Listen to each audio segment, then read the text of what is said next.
Act quickly when you feel passionate, but don't rush if it's not needed. When excited, that's when to act. If you want a library, start by getting one book at a time. Take action right away because waiting makes your desire fade. Act while your intent is strong, or it will disappear. When inspired about good health, get that book on nutrition fast. Don't wait until you lose interest. Start exercising immediately. You must act, otherwise your ideas and feelings are wasted. Turn them into regular actions to make the most of them. All habits are connected. Everything has an impact. Remember, everything matters, some things more than others. If you skip one thing, it affects everything else. This is key in personal growth. Skipping a simple walk can lead to neglecting other good habits. Don't misuse your chances and ties. Without care, 6 years will pass, and you'll realize mistakes were made. Begin new routines to turn things around. Adopting a new habit positively impacts all other areas. That's why taking action matters so much. Even the smallest step is vital. Start with one task, and its success will motivate you for more, like walking or eating healthily. Each good habit encourages another, improving overall growth. All good habits influence each other. Every shortfall impacts everything else. To transform, reduce failings, and introduce positive changes. This starts a new life journey. Discipline greatly boosts self-esteem, but it must be linked to actions. Any drop in effort can harm your self-confidence. Easing off even slightly can damage your inner strength. Neglecting your best effort affects not just results, but your mindset too. Ignored, neglect can grow into a major problem, eroding self-worth. To regain self-respect, simply start a small, consistent discipline that aligns with your beliefs. Reject excuses and celebrate achievements instead. Teach kids to gradually build discipline, creating a foundation for wisdom, positivity, faith, and bravery. A disciplined life becomes a vessel for these virtues. Starting this approach early brings rewards that encourage lifelong commitment, ensuring you never revert to past habits. Join a new crowd. Join a new group. The disciplines to do it. Take action. I recommended the last time I was here the little book Richest Man in Babylon, and I said I've lectured now to over 3 million people in the last 33 years, and I've recommended this little book to almost all of them. I think, guess how many have actually gone and got this little book answer? Very few. My best guess is 10%, such an easy thing to do. In that last seminar, right, I suggested this little book number 1 is easy to find. Number 2, it's easy to buy the most. You can pay for it $6, $7, $8. You can borrow that from your kids. And number 3, it's easy to read. It's in story form. That's why I use it for teenager, teaching them how to be rich by 40-35. If you're extra bright much sooner, if you find a unique opportunity, but if it's easy to find and easy to buy, and if it's easy to read, why wouldn't everybody go get it? We don't know. What do you know? You don't know. I don't know. Nobody knows. Here's how profound it is. Some do and some don't. Now, here's the numbers. About 10 do, 90% don't or won't. We don't know the mystery of that, and I'm telling you, 10 years from now, those numbers will still be the same. 10% will 90. Won't the numbers don't change, only the faces change your. I once ignored the value of a library card like 90% of others. Can you guess how many own one? Knowledge is out there, ready to change your life for no cost at all. Did you know in Texas a library card is free? That's right. Getting one couldn't be more straightforward. Some might not even get it if it's handed to them, but you must go and get it yourself. Library cards can open doors to growth in every aspect of your life. They can teach you to be wealthy, influential, and wise. Yet, only 3% have one. Many just focus on leisure and blame others for their struggles. My advice, leave the 97% behind. Don't mimic their actions or excuses. Start anew, and maybe consider a library card as a first step. Yes, joining the 3% can be that simple. It's not complicated. You don't need an ancient guru or endless affirmations. Discipline, not just positive thinking, brings real change. Hard work is key to reaping life's benefits. I used to wonder why two similar people earned differently. Same age, school, and job, but one made double. I didn't understand the reason for the income gap. Was it more hours at work? Now I see it's not just about time. I used to say Harold ought to be able to do. Well, he's got a lot of time. If I had all of Harold's time, I could do well now. That's got to be dumb, right? Number 1, you can't get somebody else's time. A guy says to me one time, he says, "You know, if I had some extra time, I could make some extra money." I said, "Then forget it." And I can. There isn't any extra time now. If you can't get more time, which you can't, what could you get more of? That would make a difference in economic results. And here's the key word. Make it a part of your notes. We're going to consider it tonight. The word is value, and I have a little phrase for your notes. Value makes the difference in results. Value makes the difference. You can't get more time, but you can create more value. There's no extra time. Since you can't get more, focus on what you can increase. Value. Write this down for later. Value. Value changes results. You can't extend time, but you can add value. Here's the first economic lesson everyone should know. It's about understanding money, earning, keeping, and using it. The main lesson is, we're paid for value. That's how you make money, by providing value.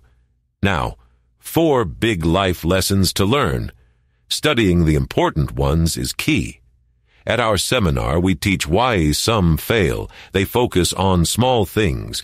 Always check you're not wasting precious time on trivial matters. We cover this in our Majors and Minors series. Not wasting precious time on trivial matters.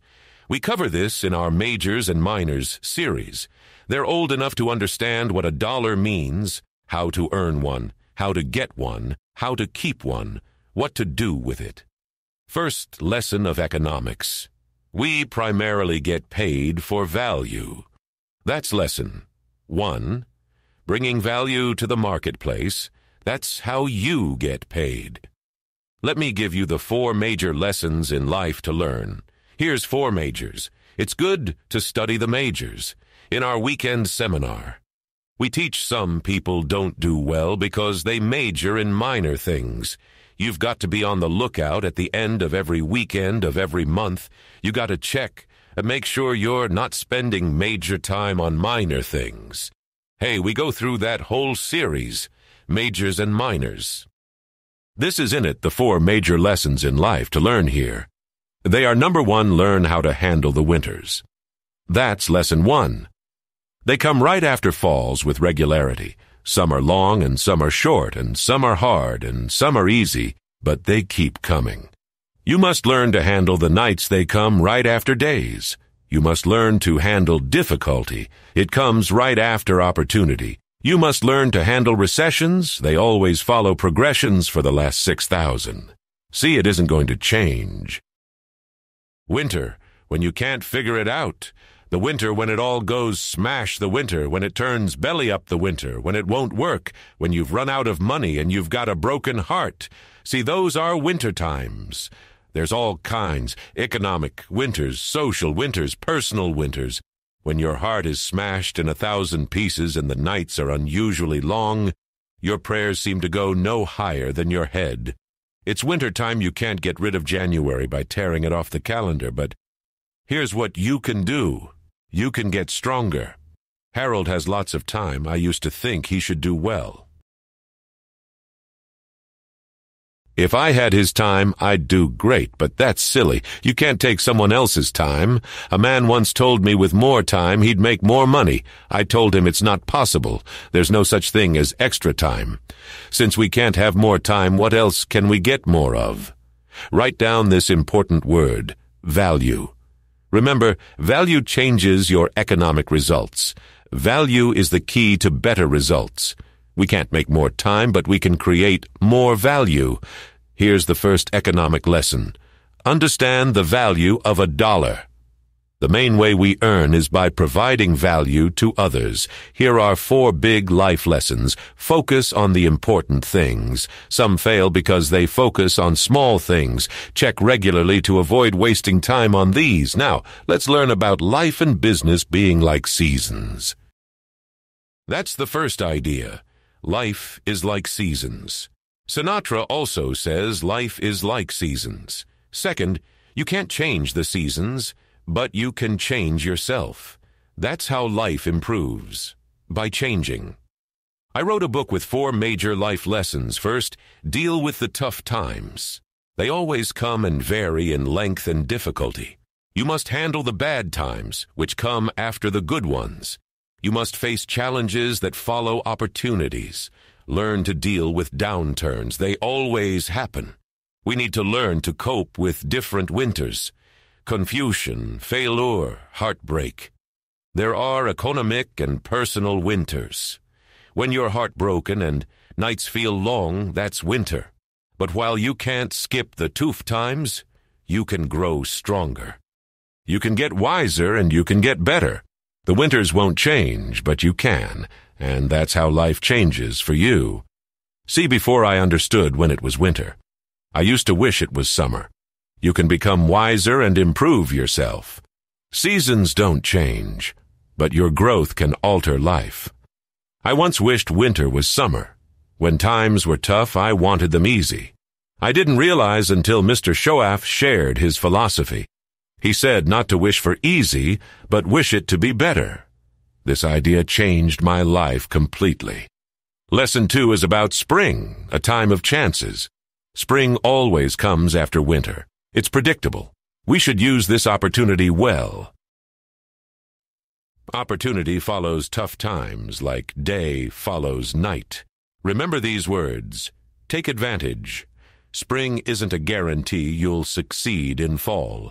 Act now. You must act fast in spring. We all get only a few springs. Life is short. So read a lot and use your time. The third lesson is to protect your crop. As soon as you start, pests and weeds will try to ruin it. Stop them. Good things are often attacked. We must defend what we value, family, friends, business, and more. This is a big challenge. Here's the 4th lesson. Harvest in fall without complaining. Own up to your results. It shows you've grown up. Move past mistakes. Change for the future. You can change a lot quickly. Learn to harvest in autumn without complaints.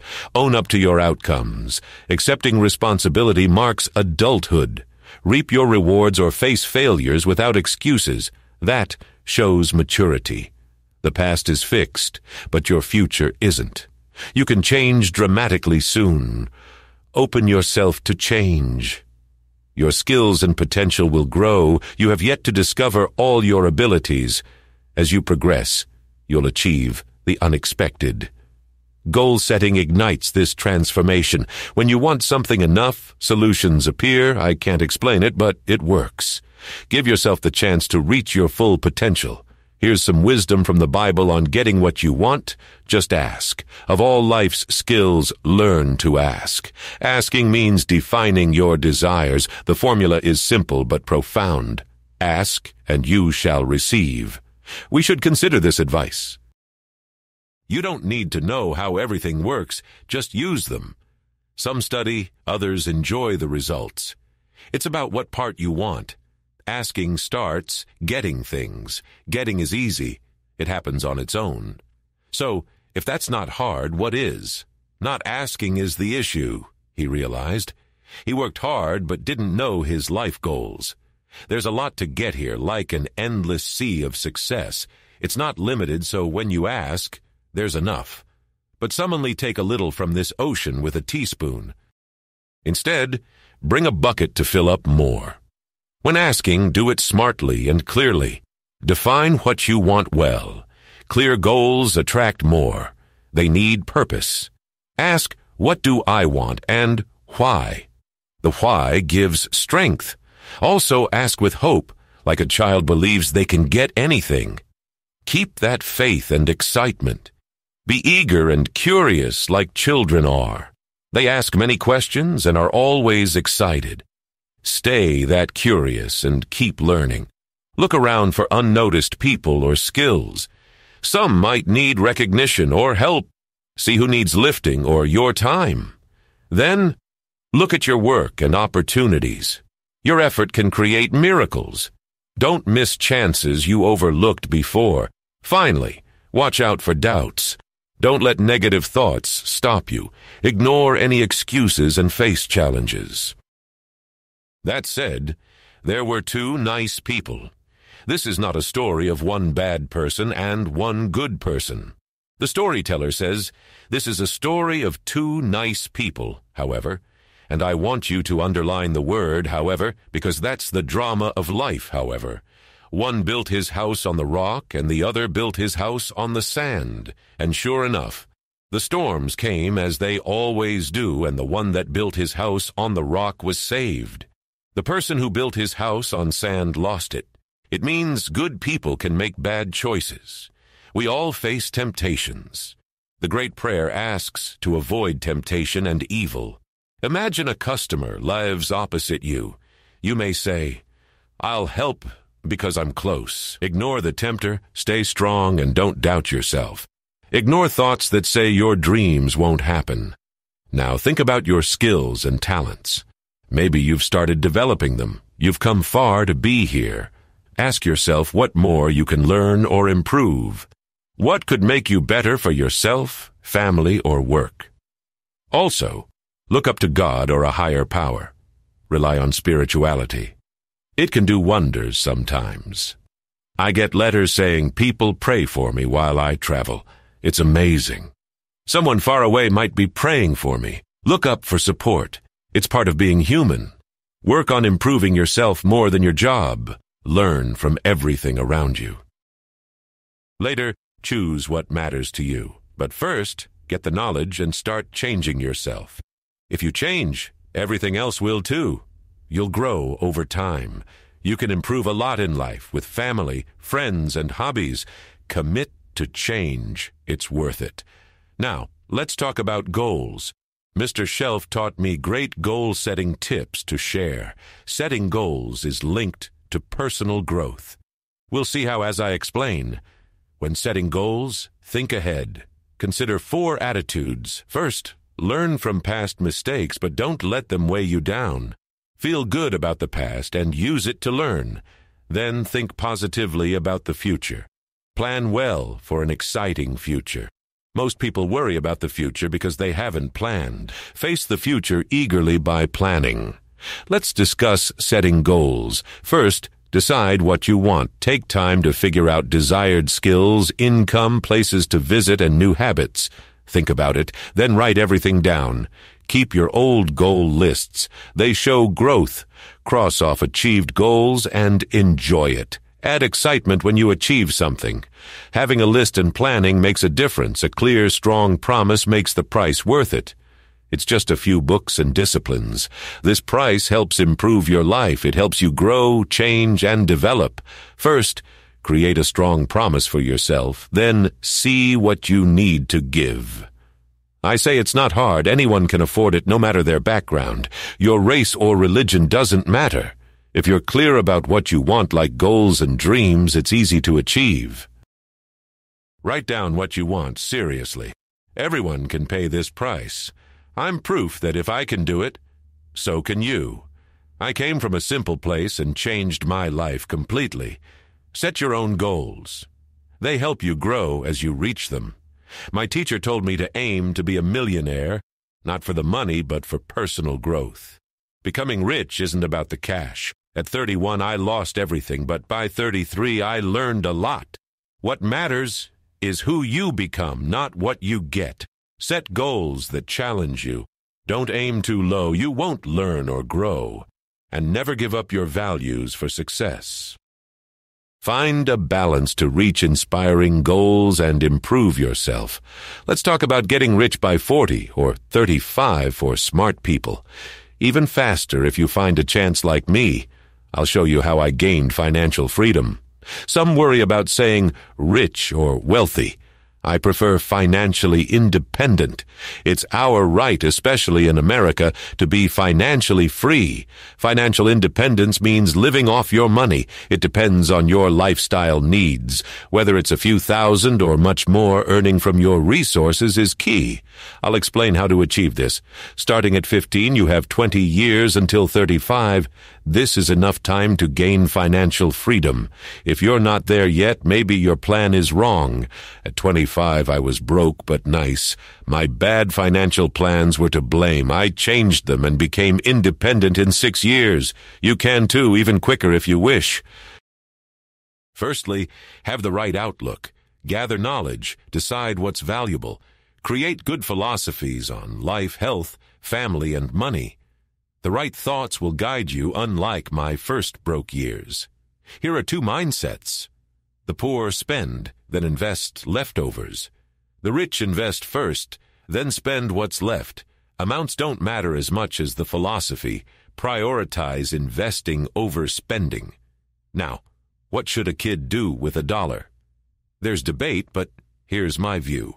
Some people think if a child spends $1, it's okay. But I say saving early shapes their future. If they learn to save young, they'll be better off. By 25, I wish I'd known about wealth and saving. A child should not spend all their money. Tell them to save some. Show them poorer areas to explain why. They'll understand not to waste all their money. Even if you're over 15, there's time to learn money management. Spend only 70 cents of every dollar. Your choices reflect your beliefs and teaching. My mentor taught me to budget, give 10 cents to charity and good causes from each dollar. Being kind means sharing what you've gained from others. Nothing teaches us to be good people like kindness does. It's best to start giving when the money is little. If kids learn to share, like 10 cents from $1, they'll grow up caring for others and supporting good causes. Even if it's hard, giving a lot, like $100,000 from $1 million, is important. Start with small amounts, like 10 cents from each dollar.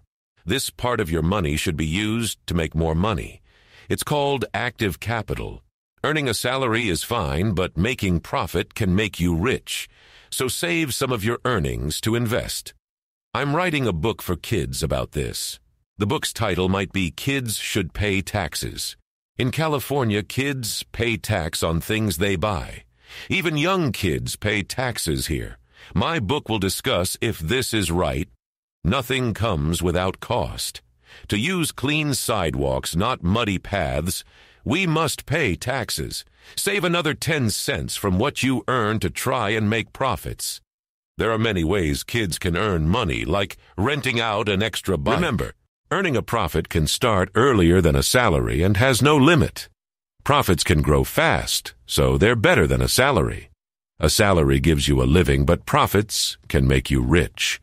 Save another 10 cents as passive capital. Let others, like banks or funds, use it to make more money. They pay you interest. Over time, this can make you financially free. Start young, and by 35, you could be well off. You can live on money from your own work and savings plus passive income. There's a lesson in the Bible that says if you owe money, you serve the lender.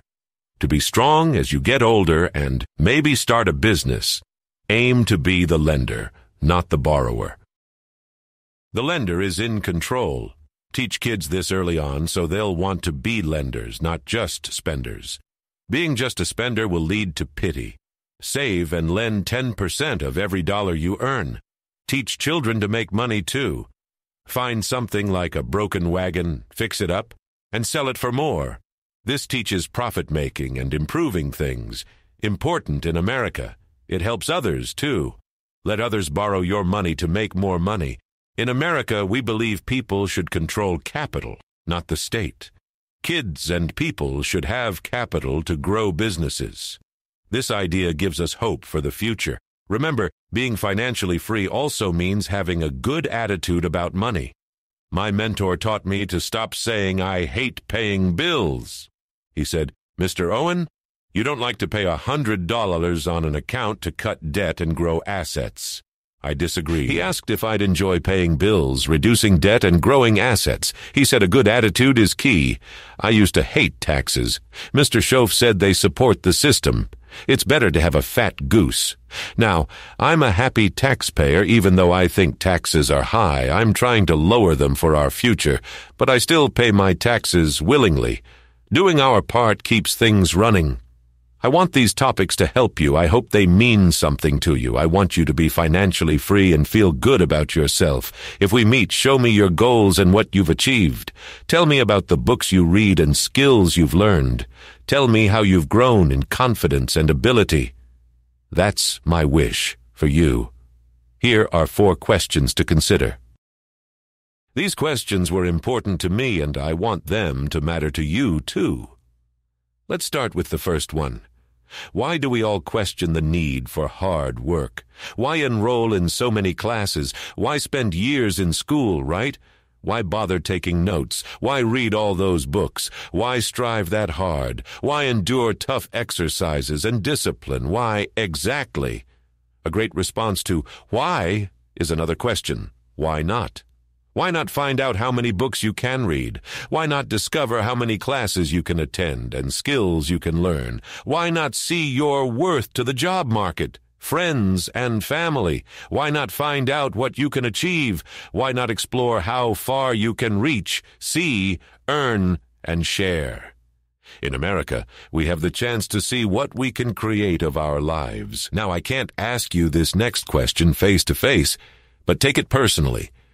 Why not you? Why not you with strong self-worth?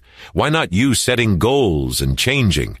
Why not you working towards financial freedom? If I can make it, so can you. I wish I could share more success stories today. More than just mine, but from others who began with nothing and now lead big companies. A mother who left welfare to run her business. If they shared their tales, they'd likely conclude with, "Why not you?" If they can read, so can you. If they can change, so can you. If they found solutions, you can too. If they turned things around, you're also capable. There's nothing you can't do. That's what they would tell you. So I'm saying it directly to you. Why not you? You've got the intelligence. These questions helped me, and I hope they help you too. The first one. Why do we work so hard? Why take many classes or stay in school for years? Why write notes and read books? Why train so hard? Good questions. The best answer might be another question. Why not? Why not read lots of books, take many classes, and learn new skills? Why not become more valuable at work and to your family? Why not see what you can achieve? Why not go as far as you can, learn a lot, earn much, and share with others? In America, we have the chance to do great things with our lives. My third question is personal. Why not you? Why not you with confidence? Why not you setting goals and improving your life? If I did it, so can you. I wish more people could tell you their success stories. Like someone who started from nothing and now runs a big company. Or a mom who went from welfare to owning a business. They would probably end their story like me. Why not you? If they can read, so can you. If they can change, you can too. You can solve problems and turn things around. You can achieve anything. That's what they would say. So I'm telling you, why not you? You're smart and strong. You're interested and have your whole life ahead. You can make it happen. If one person can, we all can. Now's a good time to start. Set goals and work on yourself. Improve your skills and plan well for your money and future. Why not start now?